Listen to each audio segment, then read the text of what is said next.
이제 오늘 우리에게 주시는 하나님의 말씀을 봉독하겠습니다. 로마서 3장 20절로 21절의 말씀입니다. 그러므로 율법의 행위로 그의 앞에 의롭다 하심을 얻을 육체가 없나니 율법으로는 죄를 깨달음이니라. 이제는 율법 외에 하나님의 한 의가 나타났으니 율법과 선지자들에게 증거를 받은 것이라. 아멘.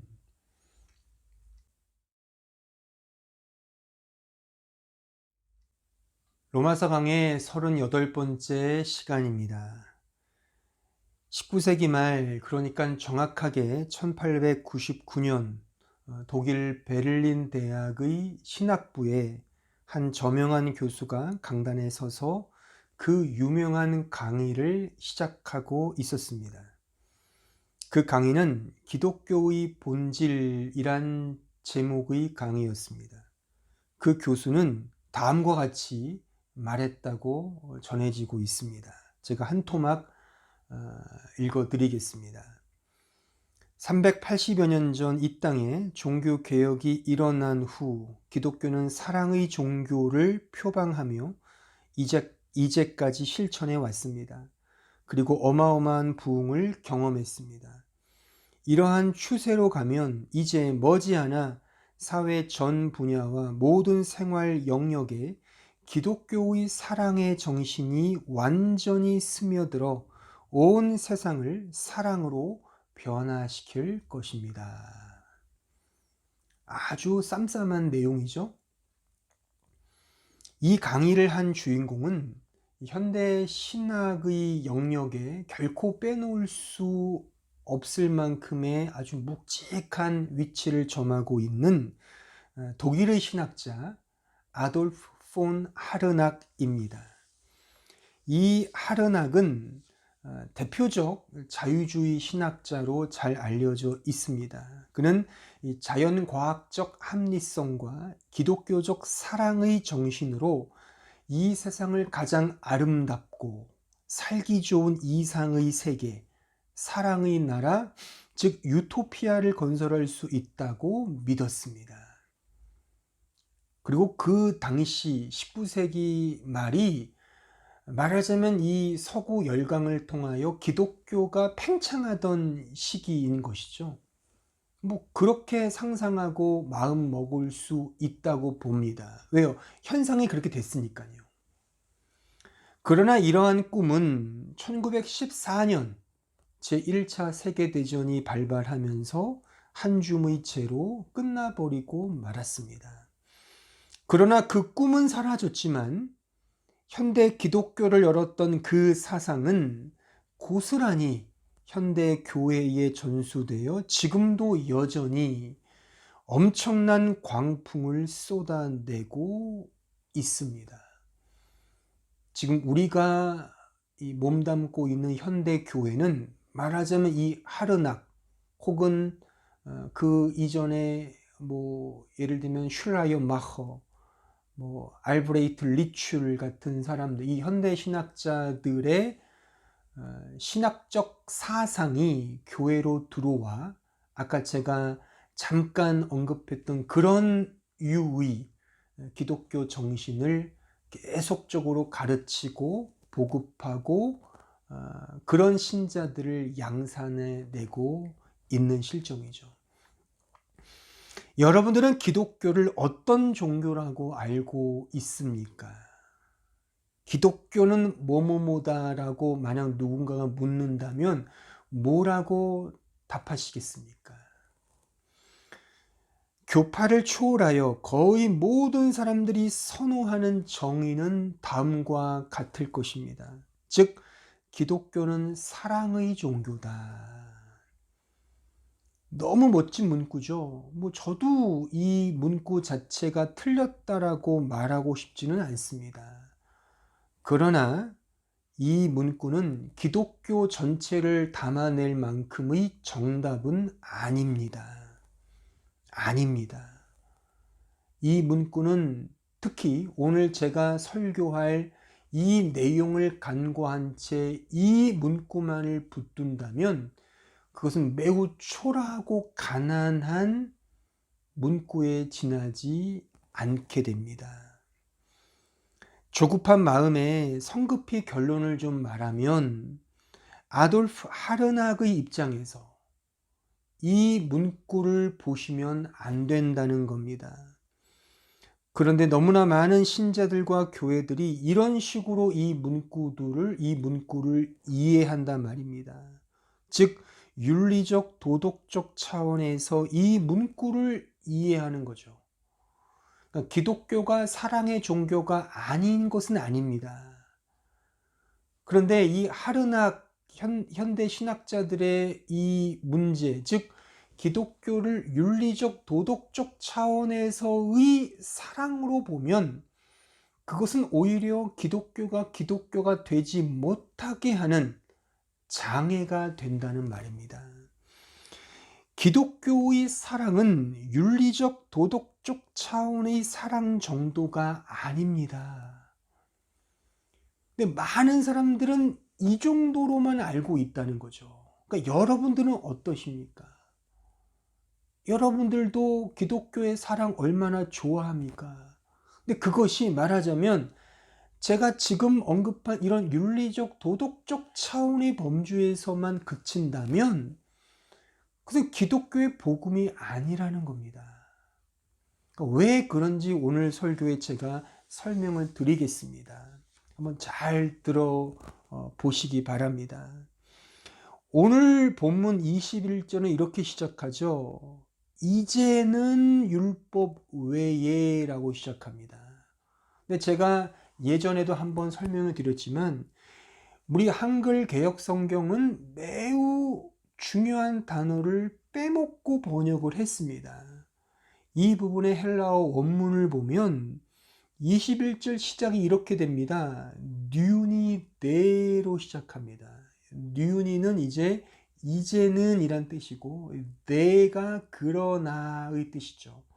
그러니까 but now란 뜻입니다. 근데 한글 성경은 이것을 빼먹은 겁니다. 제가 이 부분을 공부하면서 아니 왜 빼먹었을까? 제가 컴플레인을 하려고 그랬어요. 제가 한국에만 살았어도 아마 컴플레인을 했을 겁니다. 전화 비용이 많이 드니까 여기서는 제가 컴플레인을 자제한 겁니다.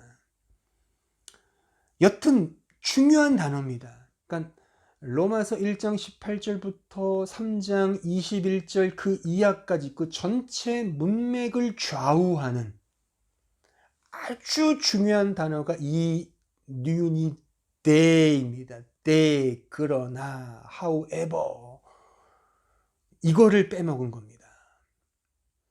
그러니까 성경에는 그 복음을 이해하는데 아주 중요한 두 가지 접속사가 등장을 합니다. 그게 하나는 지금 우리가 살피려 하는 이 그러나란 단어고요. 또 하나는 그럼에도 불구하고란 이 접속사도 매우 중요합니다. 그러니까 그러나는 신자의 위치, 신자가 어디로부터 어디로 넘어왔는지에 대한 그 전환의 의미를 담고 있죠.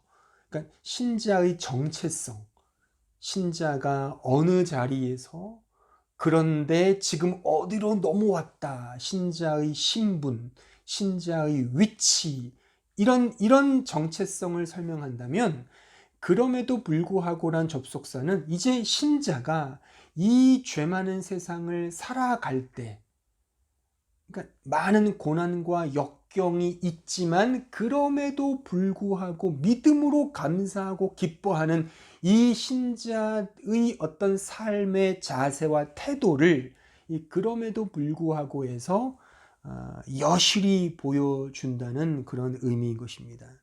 그러니까 그러나 그럼에도 불구하고는 결국 복음을 설명하는 접속사죠. 매우 중요한 겁니다. 특히 오늘 우리가 살피고자 하는 이 그러나, 저는 그러나의 복음이라고 정해 본 겁니다. 제목을요.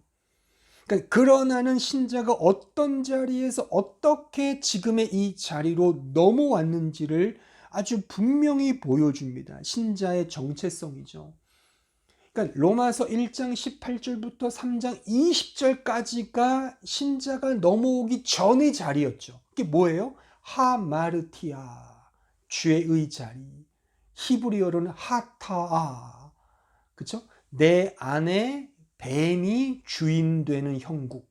즉, 이 사탄이 제가 뭐라 그랬습니까? 사탄은 그냥 이렇게 어떤 귀신, 악마, 물론 그런 사탄의 존재도 있지만 성경이 더 궁극적이고 더 분명히 말하는 정말 본연의 사탄은 내가 사탄인 겁니다. 내가 나를 믿는, 내가 나를 엘로힘으로, 내가 나를 하나님으로, 우상으로 믿는 게 이게 사탄이죠. 그러니까 내가 나의 주인, 내가 나의 창조주가 바로 죄, 하타입니다. 그 자리를 계속 설명해 주는 겁니다. 이 문맥에서. 그리고 나서 21절, 그러나 이제는이 나오는 거죠. 그러니까 이 전체의 문맥을 그러나의 복음으로 내가 받아들이지 못하면 그건 복음이 아니라는 겁니다. 그러니까 우리 모두는 다 죄 아래에 있었잖아요. 눈먼 자였습니다. 하나님을 두려워하지도 않고 하나님의 영광을 추구하지도 않았던 자였습니다. 그런데 이제는 율법 외에 하나님의 의가 나타나서 이제부터 복음의 진술입니다. 하지만 복음은 이미 18절부터 시작된 거죠. 그러니까 이 전체가 다 복음인 겁니다. 그러니까 제가 오늘 강조하고자 하는 이 주제는 뭐냐면 그러나의 복음을 알아야 한다는 겁니다. 이 전체 문맥을 그러나를 통해 내가 이해하지 못하면, 그러니까 지난주에 설교했던 바를 내가 이해하지 못하면 더 이상 갈 수가 없는 겁니다. 더 이상 진보할 수가 없는 겁니다. 그래서 그러나의 복음인 겁니다. 그러니까 사실 오늘 본문은 사실 로마서 1장 18절부터 3장 21절, 22, 23 전체가 다 사실 오늘 전체 본문입니다. 다 읽어야 되는데 한번 오늘 예배 끝나고 다 읽어보세요. 1장 18절부터 3장 끝까지 읽어보세요. 그리고 그 모든 구절의 핵심을 그러나에 두고 한번 보십시오. 어떤 전환 속에 우리가 받은 은혜가 어떤지를 한번 그 안에서 경험하시라는 겁니다.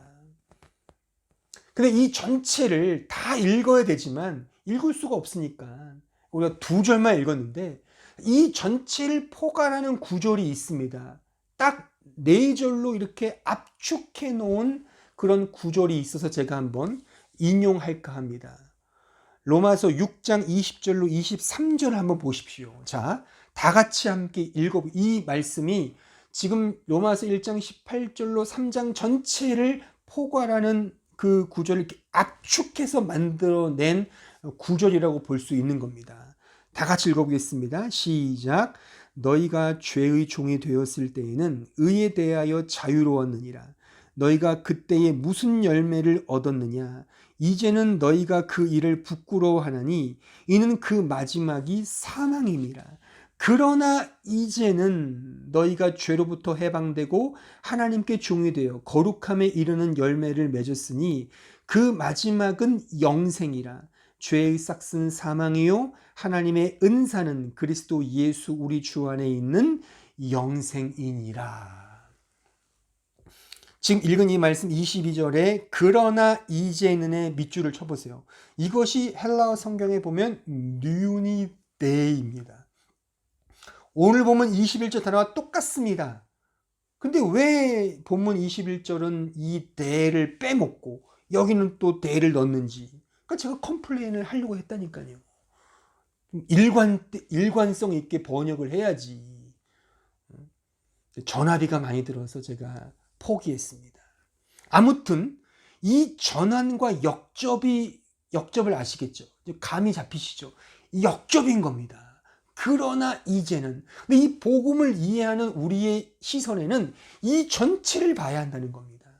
그러니까 지금 내가 그리스도 예수 안에서 이 자유와 은혜를 누리는 것은 그 이전에, 그러니까 하마르티아, 말씀이 없다라고 제가 말씀드렸죠. 말씀이 없었던 자리, 그 말씀이 나였죠. 하나님의 말씀이 아니라 내가 엘로힘이었죠. 내가 하나님이었죠. 내가 우상이었지 않습니까? 또 하타, 내가 나를 섬기는, 내가 주인인 그런 죄의 자리였다는 겁니다. 그 자리 속에서 이제 이곳으로 넘어온 이 모든 형국, 이것이 그러나의 복음인 것입니다. 따라서 기독교의 복음이 복음되는 것은 그러나의 복음이어야 합니다. 내 자신의 하마르티아, 내 자신이 하타임을 알고 예수께서 나의 이 하타를, 이 하마르티아를 그리스도의 의로 변화시켜 주신 것, 이것이 복음이요 구원인 것입니다. 그리스도의 의가 어디서부터 나왔는지도 이제 알아야 되겠죠. 이것이 이후에 계속 우리가 살필 주제인 것입니다. 내가 어느 자리에서 나왔는지를 모르면, 그러나의 복음을 모르면 복음이 아닌 것입니다. 또한 그 복음은 나로부터 기인된 것이 아니죠. 오직 하나님의 무조건적인 은혜와 사랑으로 기인된 것입니다. 또한 그 구원의 목적은, 그 복음의 목적은 인간의 영광이 아니라 오직 하나님의 영광, 오직 하나님의 영광에 깃들여 있는 것이죠. 이것이 기독교인 것입니다.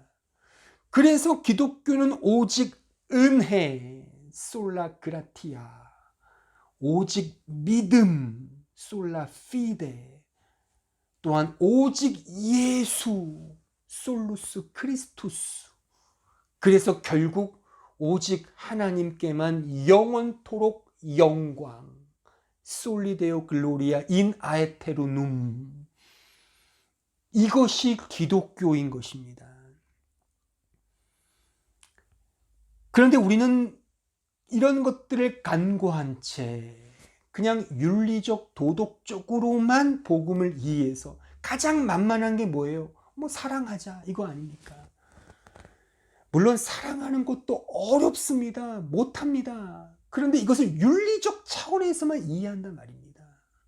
하나님의 아가페적 사랑을 받아 그런 맥락에서 사랑하는 것이 아니라 다 자기 의를 드러내기 위한, 그래서 내 만족을 위해 사랑을 하잖아요. 그러니까 복음을 이런 식으로 이해하니까 그 복음을 경험했지만 거기 안에 진정한 만족과 위로가 없는 겁니다. 복음을 경험하고 알았다 해도 감동이 없는 거예요. 그러나의 복음이 없으니까 불신자 때나 신자 때나 달라진 게 없는 거라. 달라진 거는 뭐예요? 주일날 교회 가는 것 뿐이에요. 물론 교회 오는 것도 대단한 겁니다만 이제 뭔가 더 본질로 가야 되잖아요. 그렇잖아요. 어떤 식으로 교회에 오셨든 간에 이제 교회에 온 이유와 어떤 목적은 다를 수 있어도 이게 온 이상 이제 진짜 기독교가 뭔지, 성경이 무엇을 가르치는지를 이제 알고 배우셔야 되잖아요. 그렇잖아요. 이게 말하자면 좀 뭐 지루한 이런 설교를 1시간 들으시면서 진짜 기독교가 뭔지를 이 시간을 통해 배우셔야지, 아무 생각 없이 그냥 이렇게 뭐 듣거나 교회 나온다는 게 무슨 의미가 있습니까? 그러니까 불신자 때나 신자 때나 별다른 감동이 없어요. 그게 문제가 있는 거잖아요. 그 뭐가 문제겠습니까? 그 복음이 잘못됐다, 그겁니다. 다 이 세상의 길흉화복, 그렇죠? 길흉화복에 근거하여 울고 웃는 것이 우리의 신앙생활이라면 그것이 과연 신앙생활입니까? 네? 세상에서 잘 풀리면 감사하고 못 풀리면 원망하고 불평하는 것이, 물론 우리 인간의 이게 죄성이니까 그럴 수밖에 없다 하더라도 그것이 우리의 계속적인 경향성이 되면 되겠냐는 겁니다. 그것이 우리의 세속적 감정이 여전히 계속 폭발적으로 그런 식으로 신앙생활을 영위한다면 진짜 이 복음이 우리에게 주는 유익이 뭐냐는 겁니다. 그러니까 다 이런 이유는 무엇이냐면 결국에 그러나의 복음을 경험하지 못했기 때문이라고 저는 진단하고 싶은 겁니다. 이 그러나의 복음을 모르니까, 이런 그러나의 복음을 경험하지 못하니까 다 길흉화복으로 복음을 이해하는 거죠. 이 세상적인 윤리적 도덕적 차원에서 복음을 이해하면 이런 진짜 복음 안에서 주는 이 자유함과 이 기쁨과 감사가 언제나 세상적인 여건에 따라 다 달라지게 된다는 것입니다. 나의 처음 자리, 원래 자리, 하마르티아, 하타의 자리를 이해하지 못하면 그 자리에서 예수로 말미암아 그러나 이제는 이 바뀐 이 전환, 이 변혁이 우리 안에서 경험되지 못한다면 우리의 복음은 이 세상 안에서만 언제나 급급할 수밖에 없다는 것입니다. 예수를 만났다, 예수를 믿는다, 교회를 다닌다, 믿음 생활을 한다는 이 모든 것들은 다 이 그러나의 복음을 통해 가야 하는 것입니다. 예수가 절대적으로 필요한 존재구나. 나에겐 진정 소망이 없구나. 나는 하마르티아구나. 나는 하타하구나. 오직 예수만이 절대적으로, 이게 상대적인 것이 아닙니다. 절대적으로 필요한 존재구나를 아는 것, 이것이 그러나의 복음인 것입니다. 그런데 안타깝게도 우리 대부분의 신자들은 그러나의 복음이 아닌 그래서의 복음을 갖고 있는 듯 합니다. 그러니까 역접이 아니라 순접인 것이죠. 그러니까 예수를 믿으면 복 받는다, 이리로 간다 말입니다. 그러니까 기복적 신앙이죠. 그러니까 다 이런 원인과 결과의 법칙에 따른 이해관계의 법칙으로 복음을 이해하는 것입니다. 그 안에 하마르티아가 없습니다. 하타가 없습니다. 그러니까 예수 안에서의 메타노에오가 없는 거죠. 회개가 없는 거죠. 왜요? 바뀔 게 없으니까요. 그러니까 하나님의 은혜와 하나님의 능력은 내가 할 수 있는 능력과 자질 위에 어떤 하나의 자극제 역할만 하는 거죠. 원래 내가 할 수 있는데 내가 할 수 있는 그 역할 속에 하나님의 은혜는 하나의 그냥 잠깐의 자극제, 조금의 역할, 조금의 도움뿐인 거죠. 이게 그러나의 복음이 아닌 그래서의 복음이에요. 내가 믿었으니 이제 복을 주시오가 되는 겁니다. 그러니까 그래서의 그런 복음이어서는 우리가 진정한 복음의 자유함을 누릴 수가 없는 것입니다.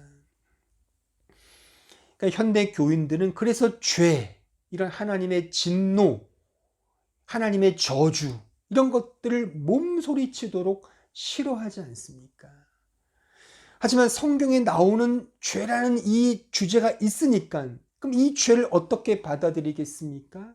단지 자기 동정의 차원에서만 그 죄를 이해할 뿐인 것입니다. 내가 죽어야 예수 안에서 산다는 이런 역접이 아니라, 이런 역설이 아니라, 이런 전환이 아니라 나는 좀 부족해. 나는 불쌍한 존재야. 나는 그래서 사랑을 받아야 할 존재야. 나는 외로워. 나는 힘들어. 이런 정도의 처지인식, 자기 동정의 처지인식 정도로 그친다 말입니다. 그러니 예수를 믿으면 이제 이런 부족함이 나아지고 외로움이 달래지고 힘듦이 사라지고 평강이 찾아오는 식으로 이 모든 복음이 다 기복적으로 흘러가고 있지 않습니까? 이런 복음의 이해가 재미와 흥미와 기복적 잘됨으로 다 이런 기초하고 있다면, 또한 인간관계로 다 빠져 있다면, 만약 그런 재미와 흥미와 인간관계와 잘됨이 엎어진다면 어떻게 되겠습니까? 그 신앙과 그 복음과 구원도 엎어지게 되는 거죠. 그러니까 인간관계가 틀어지거나 재미와 흥미가 없어지거나 또는 불행이 찾아오면 신앙도 포기하고 교회도 안 나가고 믿음 생활도 다 포기하는 것이 지금 우리가 살고 있는 현대 교회의 대표적 특징이 아닙니까? 이 시대에 얼마나 많은 가난한 성도들이 있다 합니까? 물론 그 잘잘못이 꼭 성도들이 가면 있는 건 아니죠. 하지만 제가 말하는 건 그겁니다. 우리 모두 목사든 성도든 모든 교회가 대부분이 다 재미와 흥미와 기복적 잘됨에 다 빠져있고 인간관계에 휩싸이다 보니까 진짜 이 그러나의 복음이 아니라 그래서의 복음을 가르치다 보니까 이것이 깨지면, 그래서가 안 되면, 아니 내가 했는데 안 되면 하나님이 없는 모양이구나. 그럼 이제 부처님을 봉양해야지로 간단 말입니다. 이게 다 우리가 잘못된 복음을 경험하고 잘못된 복음을 배우고 가르치고 있는 이 현상인 것이죠.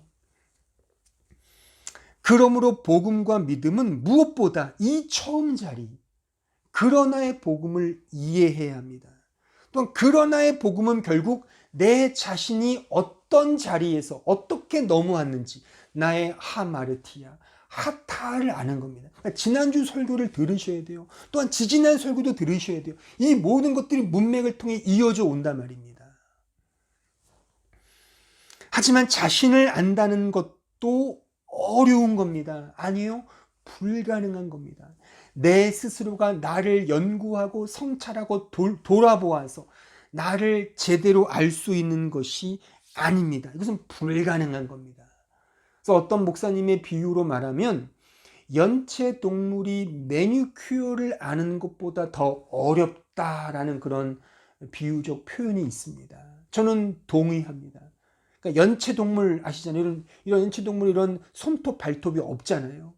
그런 손톱 발톱의 부분이 없는 존재가 어떻게 거기에 발라야 할 매니큐어를 상상이나 하겠습니까? 그렇죠? 인간은 다 율법적 존재라는 거예요. 다 자기를 근거하는, 자기가 하타하, 내가 나의 주인 노릇하는 존재가 인간이라는 겁니다. 그러니까 인간이 스스로 이것을 알아먹고 메타노에오, 회개할 사람은 없다는 것이죠. 그러니까 우리 자신을 제대로 이해할 수 있는 것조차 하나님의 은혜의 간섭이 절대적으로 요구된다는 것입니다. 오직 하나님께서 우리에게 이 사실을 계시하시고 알려주셔야만 비로소 우리가 깨달을 수가 있는 것입니다. 베드로전서 1장 23절로 25절을 보십시오.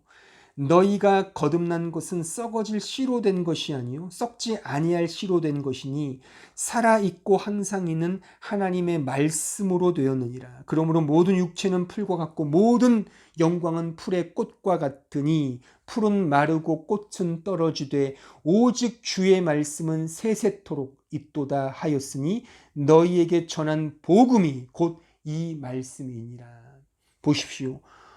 오직 하나님의 살아있는 말씀으로 되었다는 겁니다.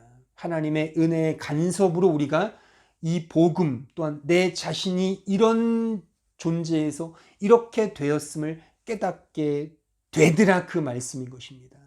더 분명한 말씀이 있죠. 요한복음 1장 12절로 14절을 보십시오. 영접하는 자, 곧 그 이름을 믿는 자들에게는 하나님의 자녀가 되는 권세를 주셨으니 이는 혈통으로나 육정으로나 사람의 뜻으로 나지 아니하고 오직 하나님께로부터 난 자들이니라. 말씀이 육신이 되어 우리 가운데 거하심에 우리가 그 영광을 보니 아버지 독생자 영광이요 은혜와 진리가 충만하더라.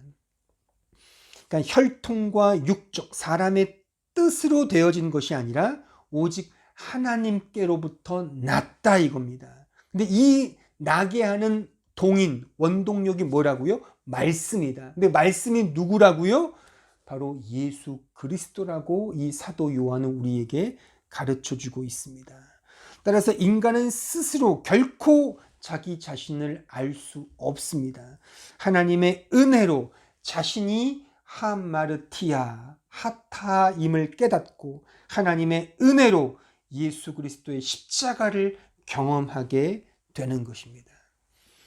그런데 여기서 제가 한 가지 더 중요하게 강조하고 싶은 것은 우리의 죽을 이 몸의 기들, 죽을 육체에 깃들여 있는 이 하마르티아, 죄, 하타, 이 죄는, 이 죄가 얼마나 간교하고 가공할 만한 능력을 가졌느냐의 이해입니다.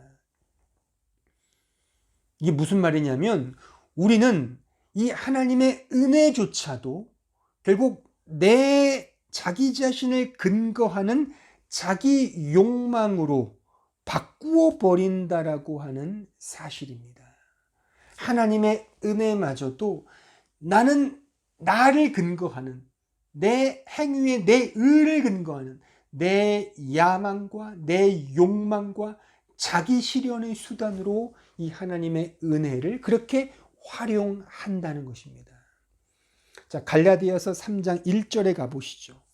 어리석도다 갈라디아 사람들아, 예수 그리스도께서 십자가에 못 박히신 것이 너희 눈앞에 밝히 보이거늘 누가 너희를 꾀더냐.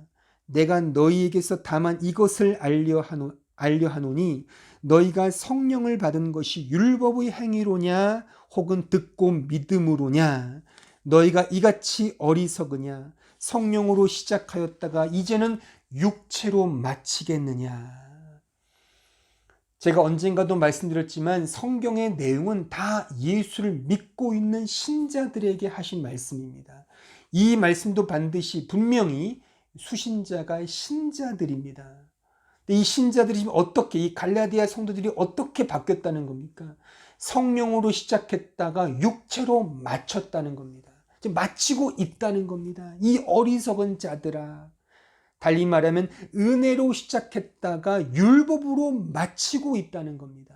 그러니까 하나님의 은혜마저도 자신의 욕심으로 채우려는 그 인간의 하마르티아의 그 극단, 하타아의 극단을 보여주고 있는 말씀인 것입니다. 그래서 우리 신자는 날마다 이 나의 욕망과 이 야욕을, 이 자기 자아의 욕심을 십자가에 못 박아야 하는 것입니다. 우리 인간은 본성 자체가 이렇게 항상 끊임없이 율법적입니다. 율법적, 즉 자기 자신의 행위를 근거한다는 것이죠. 이 자기 근거, 자기 행위를 근거하여 모든 것을 재편한다는 것입니다. 요새 제 셋째 소피아가 말을 엄청 잘합니다. 말이 많이 늘었습니다. 이렇게 이 코로나 상황 속에서 주일학교 아이들이 아마 나중에 보게 되면 엄청 성장하고 커 있을 거라고 저는 분명히 추측합니다. 그러니까 제 그 셋째를 보면 여실히 알 수 있어요. 엄청 말도 많이 하고 많이 컸습니다. 근데 이런 경험이 있어요. 저나 제 아내나 이제 제 소피아를 이렇게 머리를 쓰다듬으면서 정말 이렇게 사랑스러운 눈길로 아이를 이렇게 쳐다보고 있으면 꼭 아이가 이렇게 대꾸합니다. 뭐라고 대꾸하냐면, 왜 소피아가 예뻐? 왜 소피아가 밥 잘 먹어서 좋아? 왜 소피아가 약 잘 먹어서 좋아? 소피아가 말 잘 들어서 좋아? 이렇게 꼭 대꾸를 해요. 이게 무엇을 방증하는 줄 아십니까? 그러니까 이 서너 살 먹은 아이가 언제나 자기 행위가 타인에게 어떻게 비춰지는지를 궁금해 하더라는 겁니다. 이게 말하자면 율법성이라는 겁니다. 율법성. 인간은 그런 존재라는 거예요. 아주 어린 아이부터 어른, 아주 성화가 이루었던 성자라 하더라도 모든 인간들은 다 자기를 근거합니다. 자기를 근거합니다. 아시겠습니까? 여러분들이 이 성경의 깨달음을 위해 또 오늘도 저의 셋째 소피아를 한번 팔았습니다. 잘 들으십시오. 인간은 그런 존재라는 겁니다. 언제나 나를 근거합니다. 그러니까 보세요. 만약 여러분들이 주일 빼먹고 뺀질뺀질 신앙생활 막 게을리하면서 하나님을 섬기지도 않고 충성하지도 않고 언제나 요리조리 막 빠져나가는 한번 그런 신앙생활, 교회생활을 한다고 생각해 보세요. 그럼 하나님 볼 면목이 있을까요? 그러니까 불신자는 제쳐놓고 정말 믿음이 있는 자가 그렇게 한다면 언제나 나는 정말 부족해 라고 생각할 겁니다. 당연하죠. 근데 반면에 열심히 섬긴다고 생각해 보세요. 정말 무슨 소위 새벽 제단도 쌓고 금식 기도도 드리고 소위 말해서 가장 모이기 쉽지 않다는 수요일 비 오는 저녁에 수요 예배를 간다고 갈 정도로 막 애쓰고 충성하고 섬긴다고 생각해 보세요. 그러면 하나님께 어떻게 반응을 보이시겠습니까? 그렇게 열심히 살았다면 아마도 하나님께 채권자 입장에서 설 겁니다. 뭘 받아야 하는 채권자 입장에서. 하나님은 채무자가 되는 거죠. 나에게 뭔가를 갚아야 할 존재로 아마 상정할 겁니다. 이 자체가 율법성이라는 겁니다. 뭐 그런 적 있잖아요. 못할 때는 뭐 은맥이 주고 뭐 부끄럽고, 잘하면 이 정도 했으면 좀 뭐 주셔야 되는 거 아니야? 근데 주실 때가 됐지 뭐 라고 생각하잖아요. 이게 다 우리의 밑바닥에, 우리의 본성 속에 있는 율법성이라고 하는 것입니다. 이 율법성이 우리에게 있다 말입니다. 자, 출애굽기 20장 3절로 4절을 한번 읽어보겠습니다. 너는 나 외에는 다른 신들을 내게 두지 말라. 너를 위하여 새긴 우상을 만들지 말고 또 위로 하늘에 있는 것이나 아래로 땅에 있는 것이나 땅 아래 물속에 있는 것에 어떤 형상도 만들지 말라. 여기에 다른 신들이라는 신들은 히브리어 성경에 보면 엘로힘이라고 되어 있습니다. 우리가 알고 있는 그 엘로힘 맞습니다. 그러니까 이게 복수형입니다. 엘로힘. 어차피 구약 성경의 엘로힘은 거의 다가 복수형입니다. 그러니까 우리가 아는 태초에 하나님이 천지를 창조했다. 그 하나님도 복수형입니다. 복수형. 그러니까 이 엘로힘이 뭐라는 겁니까? 다시 말하면 이게 우상이라는 거죠. 그렇죠? 새긴 우상. 그러니까 새긴 우상은 히브리어로 페셀입니다. 이 페셀은 눈에 보이도록 만들어진 형상을 뜻합니다. 그러니까 하나님은 눈에 보이지 않죠. 눈에 보이지 않는 분을 우상으로, 페셀로, 눈에 보이는 형상으로 만들려고 해요. 이게 뭐겠습니까? 그게 바로 자기를 근거한 행위란 말입니다.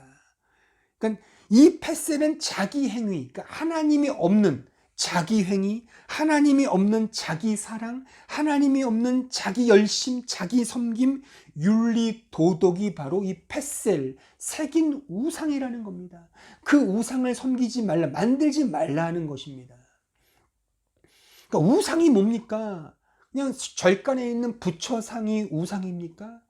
야스쿠니 신사에 참배하는 게 우상 숭배입니까? 물론 그것도 우상 숭배이며 우상 맞습니다. 하지만 그것은 다 초등적, 수준 낮은 의미의 우상들입니다. 진짜 본래의 우상은 내가 우상이죠. 자아, 내 자신, 내 자신을 섬기는 것이 우상이죠. 내 자신을 하타, 내 자신을 하나님 엘로힘으로 믿는 것이, 이것이 우상입니다. 나의 힘, 나의 돈, 내가 가진 재력, 내가 가진 세상의 모든 것들, 그런 엘로힘, 그것이 나의 우상인 것입니다. 근데 그런 것들을 실현하기 위하여 하나님을 이용하고 하나님을 수단화하는 것이죠. 이 모든 것들이 다 인간의 율법성이라는 것입니다. 그래서 제가 오해를 무릅쓰고 이런 말을 제가 종종 하는 겁니다. 즉 내가 믿어서 구원받는 것이 아니다라고 제가 여러 차례 말씀을 드리잖아요.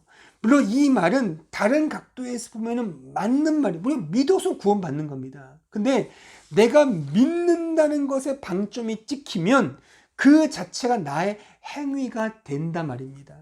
그 자체, 그것이 내가 믿는 행위, 내가 믿어서 구원을 얻는 내 공로가 되잖아요. 그건 복음이 아닌 겁니다. 그러나의 복음이 될 수가 없는 겁니다.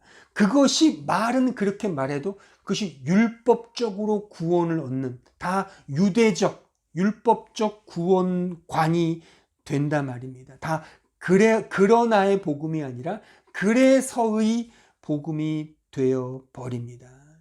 그러므로 그러나의 복음은 이런 자기 근거를 뿌리채 뽑는 겁니다. 하나님이 그렇게 만드시는 겁니다.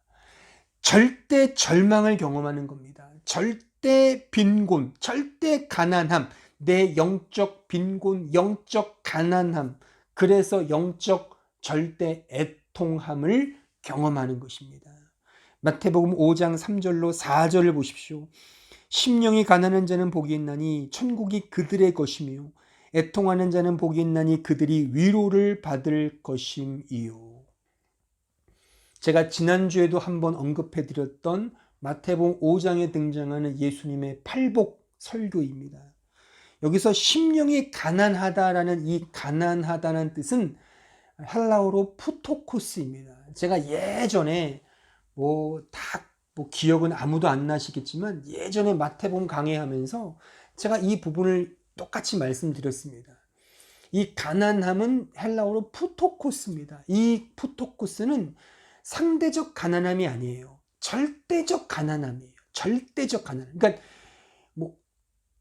있어도 그만, 없어도 별 상관없는 그런 정도의 빈곤이 아니라 이게 없으면 완전 꽝인 그런 절대적 빈곤함이 푸토코스입니다. 이런 가난함을 의미하는 거예요. 그러니까 자기 자신이 완전히 하마르티하구나, 하타하구나, 이런 절대적 절망을 내가 경험하는 것입니다. 그리고 애통하다는 이 단어도요, 펜테오입니다. 이 펜테오는 죄에 대한 애통함을 의미하는 거죠. 죄에 대한 애통함. 그래서 내 자신이 하타이고 하마르티아임을 영적으로 애통해 하는 겁니다. 그래서 격발되는 메타노에오, 회개가 흘러나오는 것이죠. 그래서 이 그러나의 복음은 푸토코스의 심령과 펜테오의 심정으로 예수 안에서의 메타노에오, 그 회개를 추구하고 갈망하는 것, 이것이 바로 그러나의 복음인 것입니다. 여러분들에게 이 그러나의 복음이 있으십니까? 이 복음을 갈망하고 이 복음을 경험하며 이 복음을 사모하십니까? 그런데 현대 교인들의 신앙 상태를 살펴보면 그러나의 복음이 아닌 그래서의 복음이 대세를 이루는 것 같다는 것입니다. 이것이 안타까운 현상인 것입니다. 다 율법에서 율법으로 갈 뿐입니다. 하나님의 은혜는 단지 내 능력과 자질과 실력을 활용하게 하는, 더 잘 활용하게 해주는 하나의 자극제 역할에 불과한 것입니다. 제가 서론에서 언급해드렸던 아돌프 하르낙의 그가 말한 기독교는 사랑의 종교다, 이 문구의 위험함이 바로 여기에 있는 겁니다. 즉 그 사랑조차 내가 하는 사랑인 것이죠. 율법주의로 사랑하는 겁니다. 내 의를 위해서, 내 만족을 위해서 율법주의로 선행을 쌓는 겁니다. 율법주의로 의를 펼치는 겁니다. 그렇게 되면 여기서 말하는 사랑과 선행과 의는 성경이 말하는 진정한 사랑과 선행과 의가 아니에요.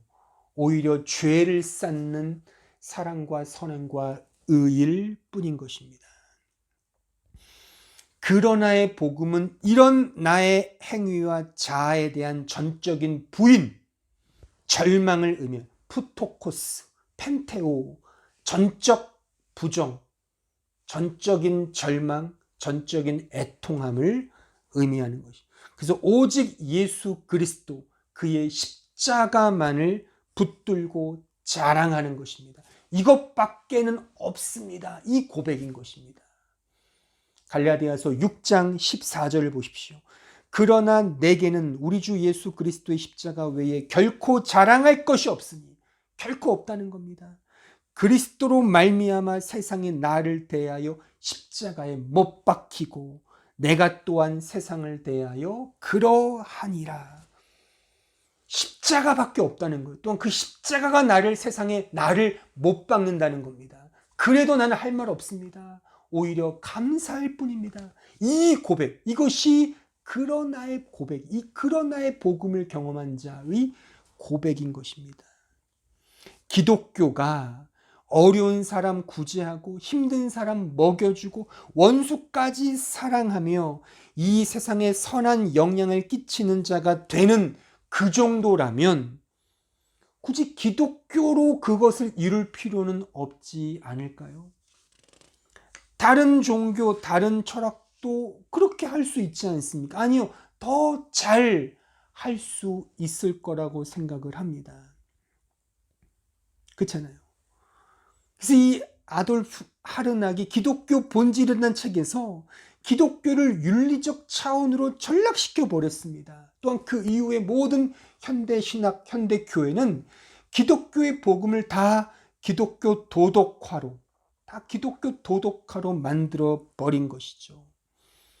윤리적, 도덕적으로 더 나은 사람이 되고 더 바람직한 사람이 되며 이 세상에 좀 더 필요한 존재, 선한 영향력을 끼치는 그런 존재가 되는 것, 그래서 이 기독교 사랑의 정신으로 이 세상을 변화시키는 것, 그 정도로 복음을 이해하고 가르치게 되었다는 것입니다. 기독교를 믿는 목적과 이유가 세계 평화입니까? 기독교의 주된 목적과 이유가 사랑을 주고 평등과 공정을 이루어서 더 나누는 것이 기독교가 추구해야 할 궁극적인 목적이냐 말입니다. 다 그렇게 가고 있지 않습니까? 그 목적을 위해서 다 경주하고 있습니다. 만약 그것이 주된 목적이라면 굳이 기독교만 그것을 이루는 건 아니지 않습니까? 그렇잖아요. 다른 철학, 다른 종교를 통해서도 충분히 그 목적을 이룰 수 있죠. 말하자면 정치 권력을 잡아서 그렇게 아주 그 입장에 놓여 있는 정치가가 권력을 잡아서 그 일을 행하면 기독교보다 훨씬 더 잘 수행할 수 있을 것입니다. 이게 종교다원주의인 것이죠. 그러니까 뭐만 해도 부산만 가면 된다는 거잖아요. 부산만. 뭐 KTX를 타고 가든, 내가 자동차를 끌고 가든, 자전거를 타고 가든, 도보로 가든, 어쨌든 가면 되지 않냐 이거죠. 뭐 동해안을 따라가든, 서해안을 따라가든, 뭐 중앙으로 가든, 어떤 식으로 부산만 가면 되지. 이것이 종교다원주의입니다. 목적은 부산이에요. 목적은 선이에요. 목적은 사랑이에요. 목적은 뭐 공정과 의와 이런 거예요. 이런 것이 목적이라면 어디를 가든 상관이 없죠. 또 가도 됩니다. 이것이 목적이라면. 기독교의 목적은 그게 아니지 않습니까? 그게 아니란 말입니다. 착한 사람이 되는 것이 기독교의 목적이 아닙니다. 인간의 행복, 평화, 공정, 정의, 사랑, 이것이 목적이 아니란 말이에요. 이것이 목적이라면 뭐 성경을 믿든 뭐 부처를 믿든 공자월 맹자월 하든 상관이 없어요. 착한 사람, 오히려 부처를 믿는 사람, 불교나 철학에 더 착한 사람 더 많습니다. 더 신실한 사람 더 많습니다. 거룩한 사람 더 많습니다. 비세속적인 세속주의를 거부하는 사람 더 많습니다. 무소유 더 많습니다. 그렇게 믿죠. 그러면 굳이 기독교로 갈 필요는 없지 않냐는 겁니다. 매주일 우리 아내가 주일학교 설교를 하잖아요. 저와 함께 이렇게 의논을 합니다. 하면서 늘 고민하는 건 그런 거예요. 참고할 만한 주일학교 교재가 너무나 없구나. 왜냐하면 지금 시중에 나오는 뭐 잘됐다는 뭐 여러 가지 주일학교 교재를 보면 다 윤리책이에요. 다 도덕책이고 더 착하고 더 사랑하고 이런 것들이 다 그런 얘기. 정말 예수에 대한 복음은 별로 없다는 겁니다. 그러니까 제가 그래요. 아예 우리가 그냥 만들자. 하나부터 열까지 다 만들어 보자.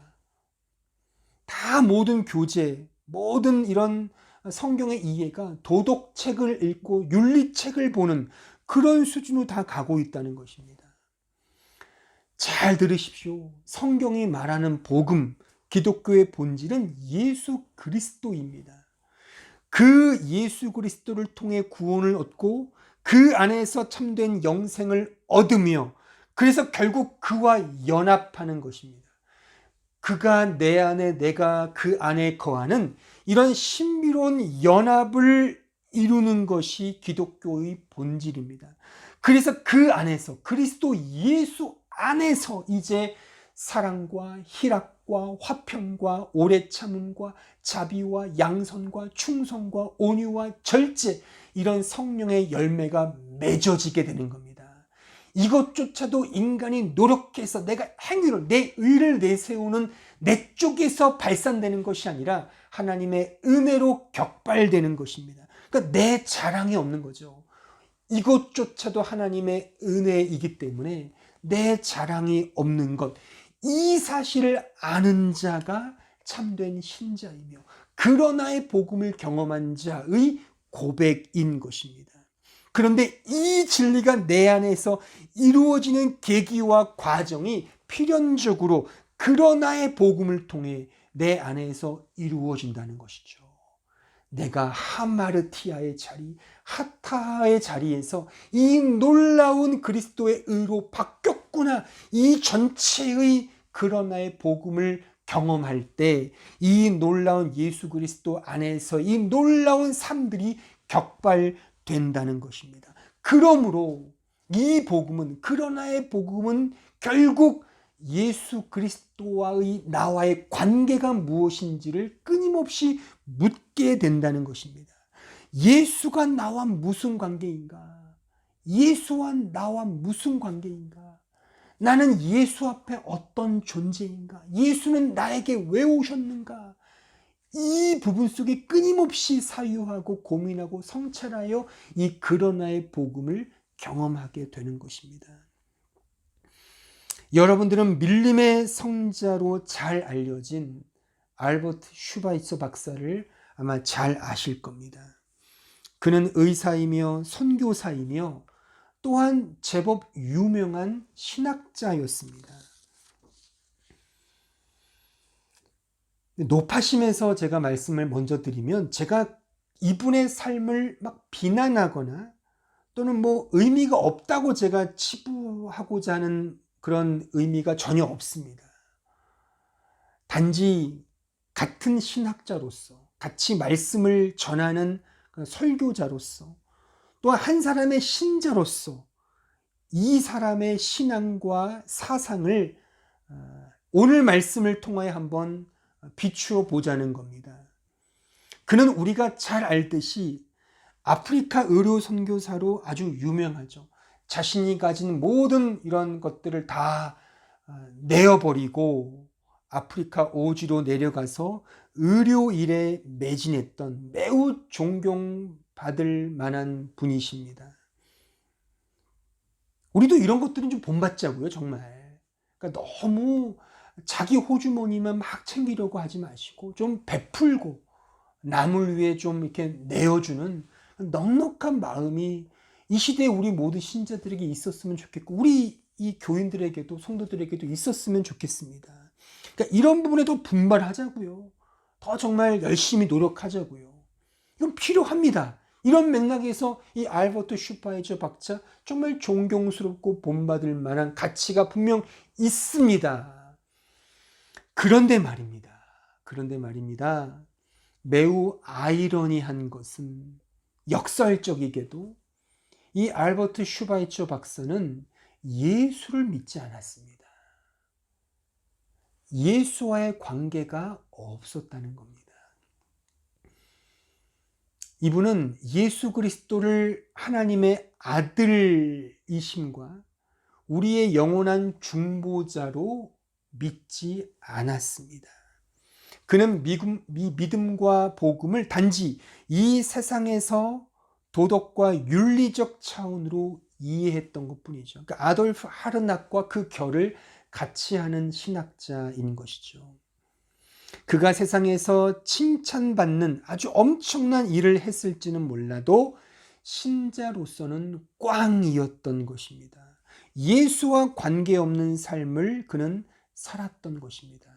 그럼 그 자체는 하마르티아입니다. 그 자체가 죄잖아요. 하나님과 관계하지 않은, 예수와 관계없는 삶은 그것이 세상에서 그 어떤 존경과 영예와 어떠한 영광이 있다 하더라도 그 자체는 하나님 앞에 썩을 죄밖에는 안 되는 것입니다. 그런데 오늘날 현대 교회는 마치 그런 사람이 되어야 하는 것처럼, 그런 삶과 그런 존재가 신자의 참된 롤 모델처럼 가르치고 거침없이 선전되고 있다는 사실입니다. 이 얼마나 어처구니 없는 상황입니까? 그러므로 저는 오늘 설교를 마무리하면서 여러분들에게 저의 이런 소원을 좀 일갈해 드리고 싶습니다. 이 설교를 듣는 모든 성도들은 진정 예수를 제대로 알고 진짜 예수만을 진심으로 믿기를 원합니다. 진짜 예수만을 알고 예수를 믿는 참된 신자가 되기를 저는 소원합니다. 이런 말이 있더군요. 당연한 것이 당연하지 않은 시대에 지금 우리가 살고 있다. 당연한 것이 당연하지 않은 그런 시대에 지금 우리가 살고 있다는 그런 한스러운 표현입니다. 그런데 진짜 당연한 것이 당연하지 않게 취급받는 곳이 어디인 줄 아십니까? 저는 교회라고 생각합니다. 또한 우리의 신앙생활이라고 생각합니다. 여러분들은 진정 예수가 어떤 분인지 알고 계십니까? 참된 복음이 무엇인지 날마다 고민하며 배우며 성찰하고 계십니까? 이게 당연한 건데 이 당연한 것이 재미와 흥미와 기복과 인간관계로 이게 다 이렇게 흘러가고 있다는 것이죠. 당연한 복음이 당연하지 않은 것으로 취급받는 이 현대 교회의 상황, 신자됨의 가치가 이런 당연한 그러나의 복음이 아니라 세상에서 잘되면 복음을 경험한 자로 취급받는 이러한 어처구니 없는 이 현상, 예수와 관계없는 어떤 사람을 더 본받아야 된다는 식으로 가고 있는 이 어처구니 없는 신앙의 현 주소, 여러분들은 어떠하십니까? 이 세상에 얼마나 많은 교회가 있고 얼마나 좋은 설교와 가르침이 있습니까? 유튜브를 틀어보세요. 매 주일마다 엄청나게 많은 교회가 엄청나게 많은 예배 영상과 설교를 쏟아내고 있습니다. 저는 솔직히 우리 교회만이 좋은 교회라고 말하고 싶지 않습니다. 우리 교회도 문제 있습니다. 또한 제 설교만이 복음적이라고 말하고 싶지도 않습니다. 그러니 여러분들의 그 신자된 양심의 자유를 따라 선택하실 수 있습니다. 양심껏 선택하실 수 있어요. 우리 교회와 제 설교가 마음에 들지 않으시면 다른 교회에 가셔도 좋고 다른 설교를 들으셔도 무방합니다. 정말 무방합니다. 그런데 제가 진정으로 부탁하고 강권적으로 권면해 드리고 싶은 것은 예수 그리스도를 제대로 알고 진실로 믿으시라는 겁니다. 여러분들의 인간적 행복과 평안을 도모하는 수단으로 복음과 믿음을 이용하시지 말고 말입니다. 진짜 복음이 무엇이며 진짜 믿음이 무엇인지를 치열하게 성찰하고 기도하며 간구해야 합니다. 안도현의 시 가운데 이런 문구가 있죠. 연탄재 함부로 발로 차지 마라. 너는 누구에게 한 번이라도 뜨거운 사람이었느냐. 저는 이렇게 되묻고 싶습니다. 하나님을 믿는 신자여, 여러분들은 진정 뜨겁고 치열하게 하나님을 알고 그리스도를 믿고 있는가? 라고 말입니다. 이 뜨거움과 치열함은 그러나의 복음을 깨닫지 못하면 결단코 이해되지도 느껴지지도 경험되어지지도 않습니다. 그러므로 그러나의 복음을 마음속에 새기셔야 합니다. 한 주간 살아갈 때 기도하는 마음으로 간구하십시오. 내가 평생 믿는다고 하지만 진짜 복음을 알고 있는지, 진짜 예수를 나의 큐리오스, 나의 주님으로 진짜 믿고 있는지, 자신을 통회하는 마음으로 돌아보시며 이 예수의 복음만을 붙드는 우리 모두가 되길 진심으로 바랍니다. 다 함께 기도하겠습니다. 이 시간 오늘 말씀을 생각하시면서 우리 자신을 돌아보며 함께 회개하는 마음으로 통회하며 다 함께 합심하여 통성으로 기도하겠습니다. 아버지 하나님, 저희들을 불쌍히 여겨주옵소서. 우리의 심령에 이 은혜가 있습니까? 그러나의 복음이 있습니까? 예수가 나에게 어떤 존재이며 어떤 복음으로 오셨는지 나에게 진짜 있습니까? 주님 불쌍히 여기시고 이 은혜를 경험하는